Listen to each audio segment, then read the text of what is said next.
సిగ్గుపరచిన సమయాల్లో దేవుని దగ్గరికి వచ్చిన తర్వాత అంట సిగ్గుపడకోగల దేవుడు ఉన్నతమైన ఆశీర్వాదంతో నింపగలిగిన వాడు ఉన్నాడు అంటున్నమాట. అబ్రహాం నేను దీవిస్తున్నా, అబ్రహాం నీ కుమారుని దీవిస్తున్నా, అబ్రహాం నీ పిల్లలను దీవించే వాడుగా ఉన్నా. అది ఆశీర్వదించబడిన వాగ్దానం. చూసారా దేవునికి వాగ్దానం ఒకరితో ప్రారంభిస్తే అది కనబడి కూడా దేవుని వాగ్దానం ఏమవుతున్నది, నెరవేర్చగలిగిన వాడుకుంటూ ఉన్నాడు.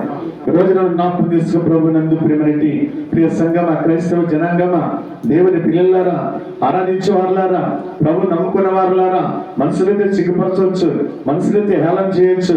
నేను నమ్మిన దేవుడు ఉన్నాడు చూడు, నీతో ఉన్న దేవుడు చూడు ఎన్నట్టుకంటే అన్నమాట. నీ మధ్యన నేనున్నప్పుడు నువ్వు సిగ్గుపడవలసిన అవసరత లేదు. హల్లెలూయా. ప్రజలందరూ చుట్టుపడ్డారు, ఒక స్త్రీ మాత్రమే మధ్యలో నిలబెట్టారు. చూసావా, అందరూ సిగ్గుపరుస్తున్నారు. ఆ యొక్క పాపంతో ఉన్న స్త్రీని అందరూ హేళన చేస్తున్నారు.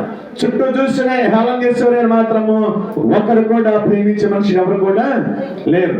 ఆ సమయంలో తలంచిన విషయం ఏంటంటే, నేను ఎక్కడికైతే నేను ఆశ్రయించగలిగిన అనుకున్నాను అక్కడ యేసే ఉన్నాడు. హల్లెలూయా.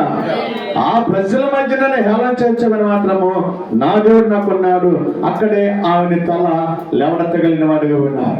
ఏ ప్రజలైతే తనను హేళన చేయగలిగిన వారికి ఉన్నారు, ఏ ప్రజలైతే తన హేళన చేసి చంపాలని చూస్తున్నారు అక్కడ ప్రభుత్వ మాట వాళ్ళ మాటలన్నీ కూడా తారుమారు చేయగలిగిన వారు ఒక్క మాట అంటే, మీలో పాపం చేయని వారు ఆమె మీద రాయి వేయండి. ఏదో చేసింది ఆమె, దానికి శిక్ష నేను ఇచ్చాలి.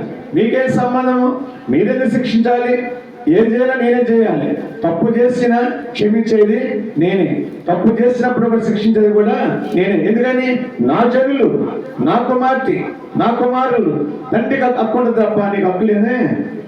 ఆ మాట చెప్పిన వెంటనంట సిగ్గుపడి ఎవరైతే సిగ్గుపరచాలని చూశారో వారే సిగ్గుపడును గాక.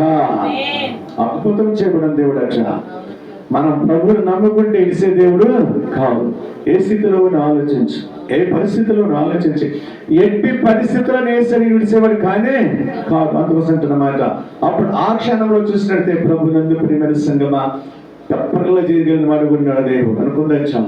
ఈ సిగ్గుమాల జనాంగం చుట్టూ ఉండగా కనీసం దయగలిగిన వారు ఎవరు కూడా లేరు, జాలి కలిగిన వారు ఎవరు కూడా లేరు, క్షమించారు ఎవరు కూడా లేరు. నా పరిస్థితి ఏంటి, నా స్థితి ఏంటి అన్న సమయంలో అంటున్నమాట అమ్మ అని దేవుడు యేసయ్య పిలిచారు. చూసారా, అమ్మ అనే పదానికి అర్థం ఏంటంటే ఒక తల్లిగా సంబోధించాడు, ఒక కుమార్తెగా సంబోధించాడు. ఎవరిని?